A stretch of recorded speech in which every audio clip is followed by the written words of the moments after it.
Tiningnan ng COMELEC ang nasa 6 na milyong rejected na balota. Ang pag-imprinta naman sa mga gagamitin sa eleksyon sa Mayo, tapos na. Magbabalita si JC Cosico. Isinakay sa truck ang mga balotang ito saka inesprayan ng puting pintura ng mga tauhan ng Commission on Elections sa kanilang warehouse sa Santa Rosa, Laguna.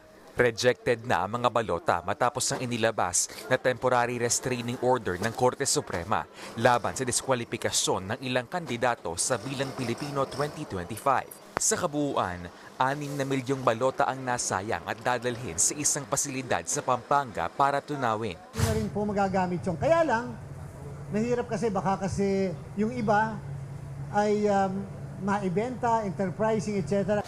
Paano kung maglabas na naman na panibagong TRO ang SC at may ipasamang pangalan ng kandidato sa balota?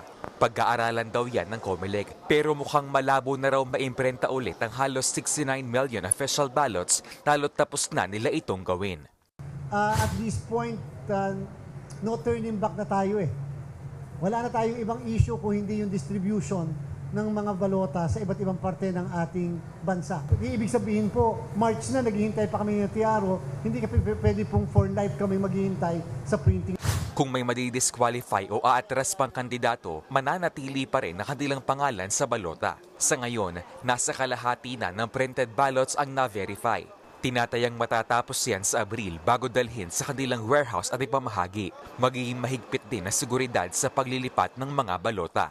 Lahat ng truck na maghahatid ng mga balota mula sa Santa Rosa papuntang pier, Santa Rosa papuntang airport ay may mga kasamang Philippine National Police, may kasamang escort. Dapat alam namin nasaan na yung cargo, na ano nang update sa cargo at anong lugar na siya naandon.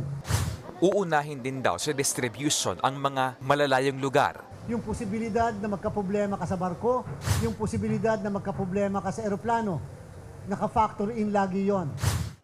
Sa Bulacan naman, tuloy-tuloy ang printing ng voter information sheet sa satellite office ng National Printing Office. Lahat ng mga botante makakatanggap nga nitong voter information sheet kung saan nakalagay yung kanilang mga pangalan, pati na kung saan at paano sila boboto. Meron ding picture nitong mismong balota para nga magabayan yung mga botante. Ayon sa COMELEC, higit 68 million na VIS ang target nilang maimprenta. Sa ngayon, nasa higit 37 million voter information sheet na ang naimprenta. Target yang matapos sa March 24 at ipamamahagi simula Abril. Para sa 1PH, JC Cosico, News 5.